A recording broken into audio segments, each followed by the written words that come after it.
திமுக மதம் சார்ந்துதான் அமைச்சர்களை கொண்டு வர்றாங்க.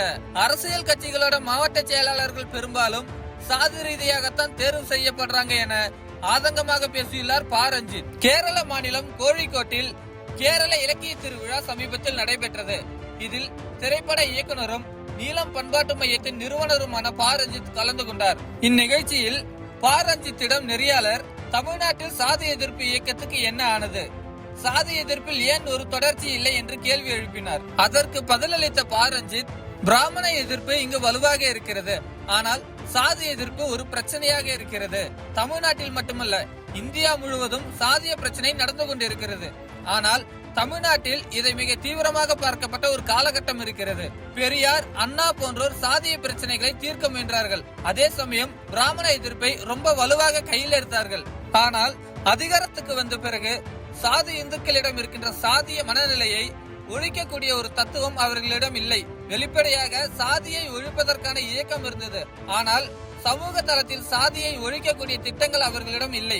அம்பேத்கரின் சாதியை அழித்தொழித்தலை படித்திருந்தால் கூட அது புரிந்திருக்கும். பெரியார் கூட அதை தமிழில் மொழிபெயர்த்திருந்தார். ஆனால் சாதி எதிர்ப்பு இயக்கங்களை வளர்த்தெடுப்பதில் நிறைய பிரச்சனைகள் இருந்தது. காரணம், சாதி எதிர்ப்பை கொண்டு சேர்ப்பதில் அதிகாரத்தில் இருப்பவர்களுக்கு நிறைய பிரச்சனைகள் இருக்கிறது. காங்கிரஸில் பிராமண ஆதிக்கம் வலுவாக இருந்த போது பெரியாரிடமிருந்து அண்ணாதுரை வேறுபட்டு ஒன்றே குலம் ஒருவனே தேவன் என்ற கருத்தியலோடு திமுகவை ஆரம்பித்து காங்கிரசிடமிருந்து அதிகாரத்தையும் கைப்பற்றினார். ஆனால் அதிகாரத்துக்கு வந்த பிறகு அதை தக்க வைப்பதற்காக சாதி எதிர்ப்பை தீவிரமாக பேசாமல் விட்டுவிட்டார்கள். அப்படி பேசினால் கூட கலாச்சார அளவில் அது பெரிதாக எதிரொலித்தது. இப்போது கூட நிறைய கிராமங்களில், கோயில்களில் தலித்துகளை உள்ளே விடுவதில்லை. அதற்கு சரியான சட்டங்கள் இருந்தாலும் அரசால் அதை செயல்படுத்த முடியாது. மேல்பாதியில் நடந்த பிரச்சனை வரைக்கும் அதற்கு நிறைய உதாரணங்கள் இருக்கிறது.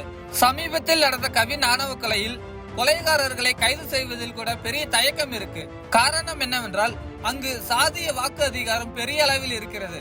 சாதிய அதிகாரம், சாதிய வாக்குகளை நீங்கள் தவறவிடக் கூடாது என்றால் சில சமயம் அமைதியாக இருக்க வேண்டும். அப்படி இருந்தால்தான் அதிகாரத்தை நீங்கள் நிலையாக வைத்துக் கொள்ள முடியும். சாதிய எதிர்ப்பாளராக இருந்தால்தான் இதில் இருக்க முடியும் என்று திமுக பேசினாலும் கூட அவர்களால் அதிகாரத்தில் இருக்க முடியாது. மதமாக இருந்தாலும் சாதியாக இருந்தாலும் ஒரு கட்டத்துக்கு மேல் அவர்களால் அதை தொட முடியாது. அப்போது திமுக என்ன செய்கிறது என்றால், மதம் சார்ந்து ஒரு அமைச்சரை கொண்டு வருகிறது. கோசாலை, கோயில் நிகழ்ச்சிகள் என நிறைய செய்கிறார்கள். ஏனெனில் பாஜக இங்கே உள்ளே வந்துவிடக் கூடாது. அது தடுப்பு நடவடிக்கையாக இருந்தாலும் கூட அது மதத்தை காப்பாற்றுவதாகவும் மாறுகிறது. அதே சமயம் அரசியல் கட்சிகளின் மாவட்ட செயலாளர்கள் பெரும்பாலும் சாதி ரீதியாகத்தான் தேர்வு செய்யப்படுகிறார்கள். அங்கு சாதிதான் அதிகாரத்தை தீர்மானிக்கின்றது. மதுரை மாதிரியான பகுதிகளில் ஆதிக்க சாதியினரிடம் மட்டும்தான் அதிகாரம் இருக்கிறது. மற்ற மாவட்டங்களிலும் அதேதான். அதே போல் தலித்துகள் தனி தொகுதிகளில் மட்டும்தான் போட்டியிட முடியும்.